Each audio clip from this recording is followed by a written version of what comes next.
Hello and welcome to another episode of Sports Talk with G. We're coming off a big 49ers victory over the Washington football team earlier today.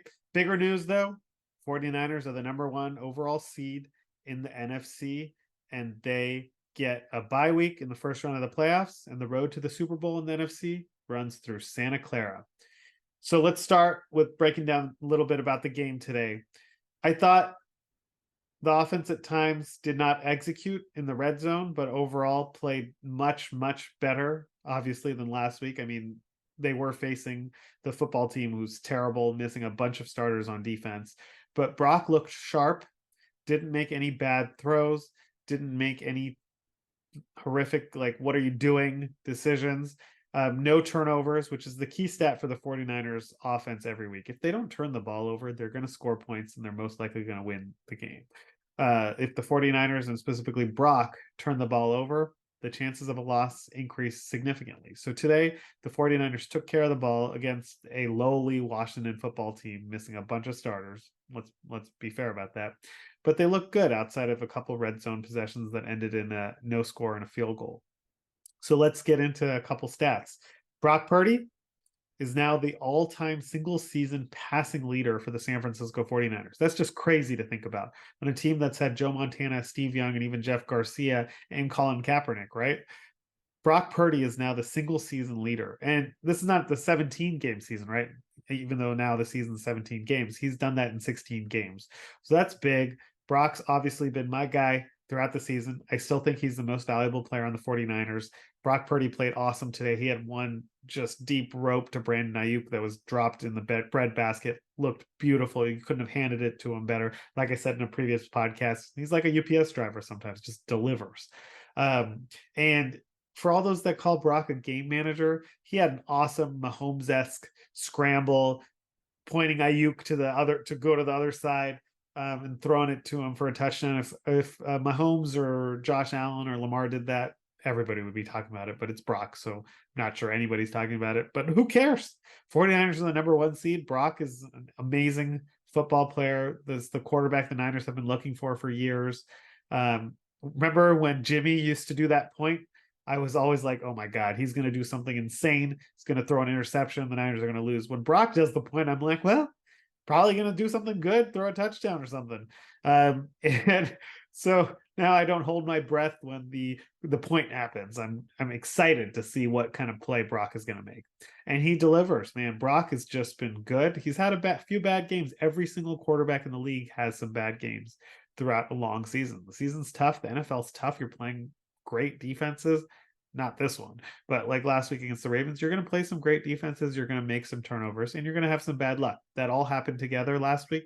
This week, a lot better. Brock was on the money, played great. A couple other things on the offense. Brandon Ayuk, dominant. This whole season, he's been dominant. He's making a ton of money for himself. He has a fifth-year option next year that the Niners picked up, but I think he's going to be looking for a big payday. I think the Niners have to figure out a way to keep him. He's such an important part of the offense. He plays that traditional wide receiver role incredibly, while Debo plays kind of that gadget receiver, running back, wide back role. They're both really important, but together they just play off each other so well. Ayuk is one of the best route runners in the league, so polished. He's had just so many catches for first downs or touchdowns. They're just so deep. He just is a dynamic game changer. So you got to keep Ayuk. George Kittle, over 1,000 yards. He's also played in every game this year, which is huge. Usually he gets stinged up. There was that one throw from Brock over the middle where Kittle was hit hard, kind of low, and landed really awkwardly. I was worried he was going to get hurt, but he got right back up. Maybe he's been working with McCaffrey on that flexibility stuff that the announcers keep talking about with Christian. But Kittle, 1,000-yard receiving year, great blocking as usual. He's the best all-around tight end in the league. I think now that you have a quarterback that can actually throw him the ball, you're seeing how good a receiver he is. I mean, Jimmy really struggled the last few years. Thus, Kittle's stats haven't been as good usually. But Kittle is still the best there is, the tight end position. Christian McCaffrey, over 2,000 yards from scrimmage this year, receiving and running combined. He started off with tons of touches in the first few drives. Later on, looked like he got a slight calf injury. It looked to be mild. 49ers, Kyle Shanahan said they think they avoided any serious injury with that one. Let's hope they did.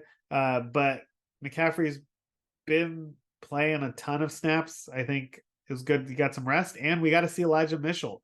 Elijah Mitchell has been hurt a lot the last 2 years after his brilliant rookie season. This year, it seems like whenever he plays, then he's out for the next few games. But when he plays and gets in a rhythm, man, he is good. You forget how good Elijah Mitchell is. He's fast. He's quick. He bounces into those small holes really quickly. He had a great game today. He got his first touchdown on the year. This is what I'm saying, though. I still think Brock is the most valuable player on the 49ers over Christian McCaffrey because Elijah Mitchell can play well, and so can Jordan Mason. I have no faith in Sam Darnold playing even close to the level of Brock Purdy. So I think the Niners are in a good spot with running backs as long as Mitchell is healthy and can back up McCaffrey. And I think Kyle should use Mitchell a little bit more and let him get in a rhythm. I think when Mitchell gets like one snap every 3 drives, he doesn't really play that well. But if he can get in a little rhythm, like one of the drives today, which ended in the touchdown, he's a good running back. And then you got Debo. I think he's around 871 yards for the year receiving, plus over 200 rushing yards. So over 1,000 all-purpose yards for the year. He needs a big game in the last game of the year to get over 1,000 receiving yards. I don't think it's going to happen. But Debo, still great. He's really, really mastered the wide back position. Offensive line was okay, I guess. I mean, they held up relatively well against some pretty good interior defenders for the football team. Brock wasn't running for his life the whole time. They opened up some good holes in the running game. Feliciano looks pretty good. I think when Banks is healthy, you got to start Feliciano instead of Burford. I don't really have much confidence in Burford or that right side of the line really at all. And I think Feliciano helps out on that right side. So got to keep that in. I thought Kyle had some interesting moments of play calling. They had that 4th and 1 at the goal line, and they just ran the ball up the middle. I thought there was lacking creativity there. I thought in the red zone, he became tight with his play calling, wasn't as creative, didn't get his players open like he usually does. So even though they scored 27 points, they really should have scored a lot more today. They came away with 3 on one of those drives and then 0 on the 4th down stop. So even though the offense performed well, I thought Kyle wasn't in his bag as much as usual with his play calling. But overall, offense played really well, scored a ton of points, got the W. Special teams, I guess Ronnie Bell had one somewhat good return today, but every time he's back there, I'm just like praying he doesn't fumble it. I did like seeing Jordan Mason back for kick return. I think he can do a great job at it. It also limits the injury risk for Debo. I think Jordan Mason should be the kick returner going forward. And I wish he could return punts because I don't want to see Ronnie Bell. We'll just hope Ray can come back, and having that next week off, which is what I'm getting into now. Next week being off is huge for the 49ers. Gives Eric Armstead an extra week to rest. It gives Jair Brown in the secondary an extra week to rest. It gives Christian McCaffrey a week extra to rest because he's nursing that calf injury. You don't want to rush those back. And then Ray can also take an extra week to rest and get back fully healthy. So the Niners are going to be able to do a lot next week against the Rams. And it's going to be interesting to see how Kyle plays it. Personally, I think you just sit Trent Williams. He's banged up a little bit. I didn't think he had his best game today. So let Trent Williams rest. Do not play him. Do not play Debo. Do not play Kittle. Do not play Ayuk. Do not let these key pivotal core guys get injured. Christian McCaffrey obviously should not play. I think Brock, maybe 1 or 2 series max should play. But if Williams isn't playing, I ain't risking Brock much either. So I don't think those key players on offense should play. And on defense, let's talk about the defense a little before I get into who should rest. But I think if Kyle plays it how I think he's going to play, I think he's going to have a lot of people out next week against the Rams because it's just a lot to lose. I know people talk about losing momentum, but they're going to have a bye week the week after anyways. So I'm not really sure it's going to make that much of a difference playing next week against the Rams or not, because they're going to be off the following week anyway. So what does it matter? You saw Bradley Chubb for the Dolphins get hurt today, out for the season, likely torn ACL.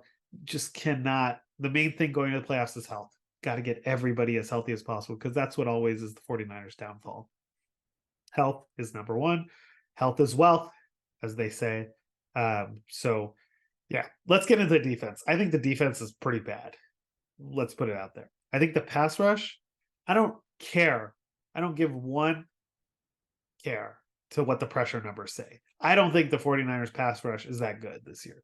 For how much has been spent on the defensive line and how many draft picks, trade, equity, whatever, capital, draft capital, money, Bosa, everybody, they're not sacking the quarterback with any sort of regular frequency.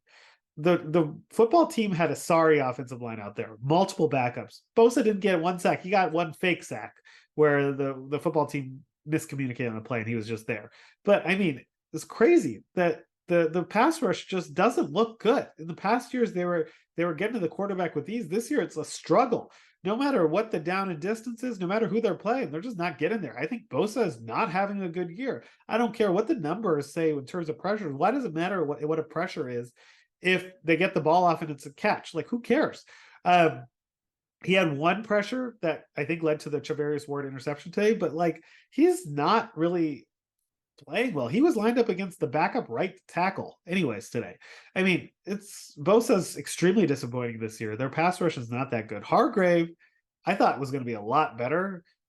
He doesn't seem very good against the run. He has a couple good pass rushes every game, but that interior of the line without Armstead is just leaking oil in the run game. They're not getting to the quarterback. I don't know what it is. I don't know if their scheme has changed. I don't know if there's some technique that's different, but usually Chris Kosurik has the boys humming in terms of getting sacks. This year, it's just hard to come by, even against sorry ass football teams. So not sure what that means, but I thought they got away with it today because the football team sucks. Sam Howell is terrible at quarterback. Terry McLaurin had a couple good plays. The running back had a couple good plays, but overall, Washington's terrible. They need a full reset. Rivera's gone after this year, obviously. They need to get their quarterback of the future. But the 49ers defensive line needs to be better in the playoffs. Otherwise, they're not going to win the Super Bowl. I thought the secondary played decently well overall. Ward got the pick. Lenore, I didn't think had the best game until his interception. Played well. Logan Ryan was out there at safety. Didn't notice a huge drop-off today. Again, playing a sorry opponent.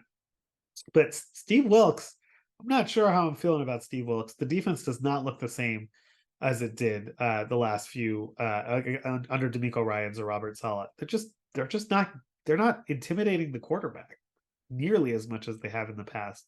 And you'd think with the line of Bosa, Hargrave, Chase Young, Randy Gregory, all these guys, Kinlaw, who seemingly always gets somewhat close, but then lets every run play go right by him, never gets to the quarterback. So I'm not sure if he's actually any productive at all. But something's different about the pass rush this year that is just not giving me a good feeling. I think we're going to struggle in the playoffs if Bosa doesn't really, really step up his game. And Steve Wilkes got to figure out something because I don't think right now, I'm not sure he should be back as the defensive coordinator next year. We'll see. I know that numbers might say they're ranked well, but I mean, he's struggled big time in some of these games. So we'll have to see there. But as I was talking about with the offensive side getting some rest, defensive side, Armstead 1 more week to get healthy. Jair Brown 1 more week to get healthy. I think next week, I think you sit Bosa. He looks tired. You sit Bosa next week. You let Gregory and Chase Young try to get more reps, get to the quarterback. I think you sit Hargrave for most of the game next week. And I think you sit Fred Warner. I don't think you risk Fred Warner getting hurt. The cornerbacks you kind of got to play because I mean, they don't really have many other cornerbacks, but maybe Ward gets a break and you put Womack out there. I don't want to see Isaiah Oliver, but maybe put Sam Womack out there at cornerback. But overall, I mean, I think the defense can get some rest. I think they need some rest. I think the thing that's scary to me this year is that the defense hasn't really won any games. It's been all the offense. And the one time the offense really sputtered against the Ravens, the defense did nothing really to pose any opposition to the Ravens offense. So the defense in the playoffs, defense is pivotal. I'm not sure I have the confidence that I used to have in the 49ers defense. So we'll have to see. But so many interesting scenarios. I mean, I cannot believe around the league, I cannot believe the Eagles lost to the Cardinals, but they have been terrible since the 49ers demolished them in Philly.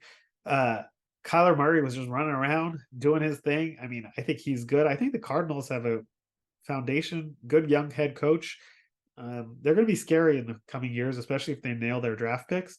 But I could not believe that the Cardinals came back and beat the Eagles. The Eagles look out of sorts. Their defense is atrocious. Their offense is not humming, not looking good. And then the Rams, can't believe they won that. The Giants, moronic, going for two. I don't understand what's going on with coaching these days. But I mean, I guess Barkley was wide open if Tyrod Taylor could have gotten a wide open pass, but still go for just kick the extra point. Go to overtime. I don't understand this. But that was interesting. So a lot of interesting playoff scenarios coming into next week. But the Niners got the number 1 seed. Let's go. Home playoffs. I'll be there. First round bye. That's all you need. That's how they got to the Super Bowl in 2019. That's how they're going to get to the Super Bowl this year. You can lock that in. I got a comment briefly, though. That's kind of the 49ers take. I don't think they're going to try that hard against the Rams next week. I will say Rams offense is kind of scary. Kupp, Nakua, Stafford, Kyron Williams, all ballers. So I don't want to see them in the playoffs, but I also don't want to get hurt next week. So you just punt the game next week. It doesn't matter. Let's talk about the Dan Campbell Detroit Lions situation, because that's kind of how the Niners were able to lock in the number 1 seed. Makes no sense, but it kind of does make sense, right? Because that was Jimmy Johnson's Ring of Honor day in Jerry's world. The Cowboys, national TV, the stupid ESPN Monday Night Football special edition, even though it's on a Saturday. That makes no sense at all, but whatever. Yeah, the refs are always there for the Cowboys. I mean, it was obvious that Taylor Decker went up to the ref and reported. Otherwise, what the hell else is Decker doing? Is he asking the ref, like, yo, how's your Christmas? What do you want for New Year's? What's your New Year's resolution? No. The only reason he's going to talk to the ref is to report. And you bring someone with you so that the other team doesn't know exactly who's reporting and makes it tricky for them. I mean, I think what happened was the ref just ignored it.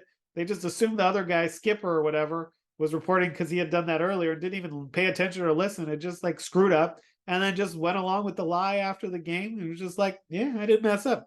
But here's what I got to say. The NFL has mics everywhere. I'm sure there's evidence that Decker reported. I'm sure it's there. The NFL is going to cover it up, though. There's no chance they're going to admit that there's some kind of scandal, controversy, whatever, especially against the Cowboys. It's America's team. Who knows why, but America's team. I mean, everybody in the world knows that he reported. There's no reason he wouldn't report. Apparently, Dan Campbell cleared the play with the refs before the game even happened. So if you know there's a scandal there. Crazy. But as a Niners fan, got us the number 1 seed. So who am I to complain? That's all I can say. Otherwise, I had to get one last quick word in about my UCLA Bruins. Losing to Oregon, Coach Mick Cronin with another coaching disaster class. His coaching makes no sense. Okay, first, he plays Dylan Andrews at point guard for most of the game. Dylan Andrews never creates any buckets for any other players on the team, and he sucks at shooting. I'm not sure why he's out there so much during the game. Sebastian Mack, who's been the only guy who can actually create offense, was like in his bad books this last game, but usually has like unlimited leash. Had a couple bad like gambles and turnovers. Yeah, he did. But Cronin after the game saying he wouldn't play more than 5 minutes on a veteran team is just stupid and blaming the players instead of himself. Lazar Stefanovic, the starting small forward, do not even get me started. He wasn't even good at Utah. He was the best transfer Mick could get in because nobody wants to play for Mick. He is such a bad shooter and such a bad player. Yet Mick lets him do whatever he wants on the court and lets him just throw up shot after shot, brick after brick, every single game. He is a professional bricklayer. Lazar should be playing 5 minutes to 10 minutes a game. 1 second. I'm losing my voice over this, but Lazar is awful, yet Mick plays him however much he wants. Burke, I can't pronounce his last name, B squared, finally showed some promise yesterday, but he doesn't play enough. And then Bona, he's fine, but I don't understand why we keep insisting on like posting him up. He's not a good offensive player. But let's just talk about the rotations and lineups. So my issues with it. Jan Vide was this highly touted point guard prospect from Europe who's known for creating offense, which the UCLA Bruins have none of, and distributing the ball. I don't understand why he's not playing minutes. I don't care how bad he looks in practice or whatever. The team on the floor looks terrible during games. So why don't you play Jan Vide some minutes and let him develop a point guard? This season's over. It doesn't matter. The team's not making the tournament. Let him play a point guard. Dylan Andrews is not the answer for UCLA at point guard. He's not the next great UCLA point guard. He doesn't have any outstanding skills. His athleticism doesn't translate into anything great on the court. It doesn't matter. Play Jan Vide. Okay, you have Ilan Fiblé, the guy from France, also touted prospect from Europe. I don't know why he doesn't play either. The one game he played against Marquette, he was the one who actually almost changed the game and let the UCLA Bruins win. But he gets to play 1 minute, makes a mistake, he's out. He can't play through his mistakes. No idea. How is he going to develop without playing basketball? Again, this is a lost season. Play Fiblé. My guy I've been hating on, Will McClendon. He's shooting 43% from three. He was atrocious last year. I'll give him credit. He's playing better this year. But Mick doesn't create any shots for him at all. I have no idea why, but he's the only good shooter on the team. But Mick creates 0 looks for him to get open buckets. Makes no sense.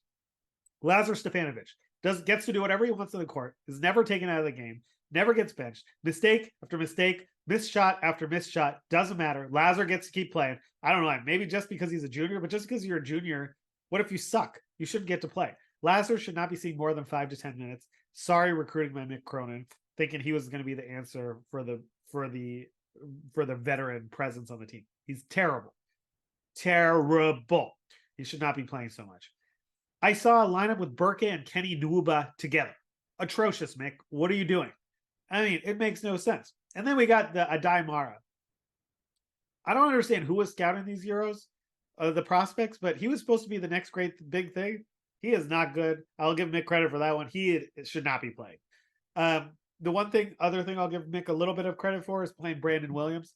That guy should have been playing more from the beginning. He is good too. He's going to be a good Bruin. But the starting lineup for the UCLA Bruins, I'm telling you this season's over. The Bruins are not making the tournament, which is very sad. That should never happen for the Bruins. That's blatant roster mismanagement by Mick Cronin. Not recruiting some guys thinking he could do better. Not recruiting KJ Simpson, who's killing it at Colorado. Not promising playing time to Reese Dixon Waters. Who is he going to play? Why wouldn't you promise him playing time? We could have had him. Who was going to take his spot? Stefanovic? No, give me a break, Mick. We don't promise playing time. That's a joke. We should have Reese Dixon Waters. That would be so much better with him. Another roster mismanagement by Mick. I could go on and on again. I'm just frustrated. I think Mick Cronin was carried by a veteran team his first few years. The final 4 year carried by Johnny Juzang. The team was actually not very good, but Johnny just caught a heater and went crazy. He's playing in the NBA, so he's a good player. Jaime was the engine that led the Bruins the last few years, and he's obviously good in the NBA too. I mean, I don't know what to say. I'm really disappointed by the UCLA Bruins basketball team. I think the players are not being set up to succeed by Mick Cronin. He's never had a good offense dating back to his Cincinnati years. Still has no semblance of an offensive system. But the thing is, he doesn't adjust. He just plays favorites like his Cody Riley. Lazar Stefanovic is the new Cody Riley. Just gets to do whatever he wants on the court. No benching. Doesn't make any sense. This is a lost year. It's a developing year. Lazar's not going to be here when the Bruins are good. He should not be playing minutes next year. The starting lineup should be Jan Vide. I need to see him start. I need to see him get regular minutes of point guard. You put Will McClendon for a shooting guard. I can't believe I'm saying it, but put Will McClendon at starting shooting guard to get some actual 3-point shooting on the floor because it's crazy right now. Play Fiblé at the 3, play Burke at the 4, and play Bona at 5. And then Mac is the super sub 6-man off the bench, and Andrews also off the bench. All right. That's my UCLA rant. This season's over. But Mick Cronin, you got a lot of work to do. Stop blaming the players, blame yourself. You're making the big bucks. All right, so that's going to wrap it up. Kind of an all over the place podcast, but hope you've enjoyed hearing about the 49ers victory, some other NFL thoughts, and my UCLA Bruins rant as usual. Thanks again, and hope you tune in next time. Please like, share, and subscribe. Thanks again.